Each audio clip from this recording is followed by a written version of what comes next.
We look at disarms with the Hanbo. This is the Kitsune clan, a group of sword enthusiasts who like cosplay, reenactment, and historical martial arts.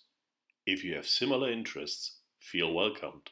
We continue our exploration of Hanbo mechanics. We have looked at the basic blocking possibilities, combined these to redirecting motions, and further combined these to slide strikes. We will continue now in this direction. Let's start with an attack from angle 1. We receive the incoming attack. We redirect the incoming attack. And we learned already in the slide strikes, we can simply continue this motion. We have started now with a clockwise motion, and we simply keep the same position of the Hanbo and continue the clockwise motion. By this, we will trap the short stick of the opponent between our own left tip of the Hanbo and the left forearm. If we continue the motion even further, this will lead to a disarming of the stick of the opponent. You can already foresee how this will continue. We can, for example, do the same thing when the opponent is attacking with the left hand. For us, the motion does change. For the opponent, we can see before we had a chicken wing type disarm. This time it's a figure 4 type of disarm. With this, it becomes meaningless with which hand the opponent attacks. We can perform the same motion as long as the attack comes from the same angle. And now, if we change the angle, we basically see the same techniques but in a mirrored way. If the opponent attacks with the right hand along angle 2, we see the same technique as we had it with the left hand from angle 1. No surprises here. Very simple motions, very simple types of disarm. If the opponent attacks now from angle 3, we of course again receive the incoming force, we redirect the force, we continue until our stick catches the stick of the opponent between the left tip and the forearm, and we have a nice figure 4 type disarm that is now different from the figure 4 type disarm that we already have, because it's basically the other end of the stick. And no surprises, if we perform that with the other hand, the attack, we also get a disarm, but this time it's a chicken wing disarm. And we can also turn this around. The opponent is attacking from angle 4, once with the right arm, once with the left arm, and we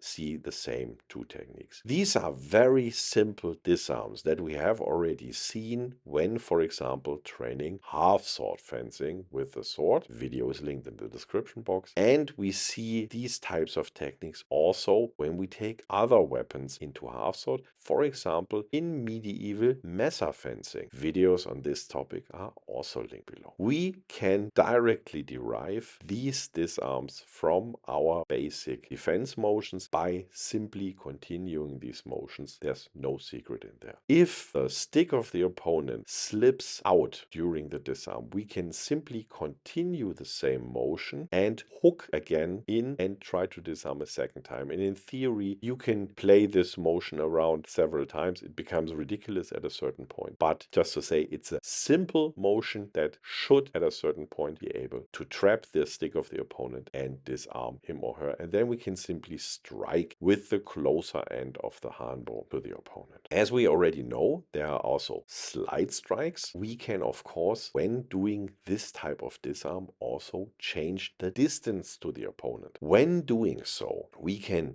redirect the weapon of the opponent already with a slide strike, then remain in bind and still perform a circular motion. Importantly, as we have increased the distance, it will often not be possible to trap the stick with our forearm. And still, we need a second mechanical impulse to be able to disarm. We need two counteracting pulses. This usually comes in here due to the inertia we are using. When we are performing the same types of disarms as before, we don't make a simple circle, but we perform basically our slide strikes. So against angle 1, we strike up, we strike down, then we strike outward, and then we strike inwards again. And then this should in theory be enough to disarm the opponent. It definitely helps that we are basically always hitting a bit also on the hand of the opponent, but you can already see that the inertia and the stops lead to the stick trying to flee out of the hand of the opponent. We can perform that again on all 4 angles. And sometimes this making use of the inertia seems easier than in other cases, especially with the figure 4 type of disarms. It seems sometimes a bit tricky. On the other hand, our stick is very directly pressing here on the thumb, and any small strike onto the thumb can of course cause a lot of pain and weaken the grip in total. In general, be a bit careful when performing these motions, as we are moving here a bit faster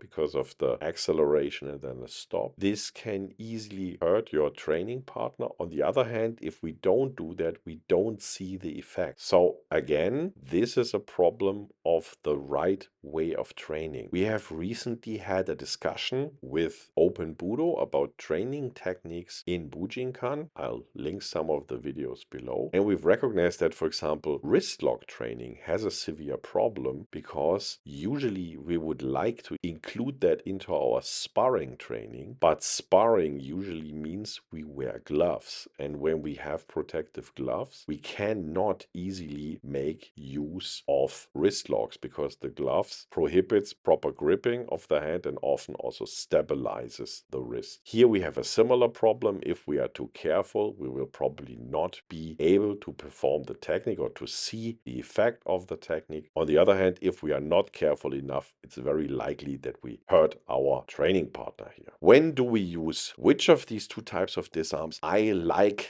the non-slide strike version quite a bit because it gives us a lot of control. The downside is we are closer to the opponent. The slide strike version definitely means we have more distance to the opponent, but we have less of control, and it requires also more experience and a more precise technique. Both of them work, both of them have their advantages, and it depends on the situation which one I would apply. We will see that we can further derive other techniques from these disarms step by step. We are always taking in our previous knowledge and expand it in different directions without throwing in knowledge out of nowhere, simply further exploring what we have. We hope you get something from this type of explanatory background for these techniques. We generally hope we could inspire you a bit here, and we hope to see you around next time.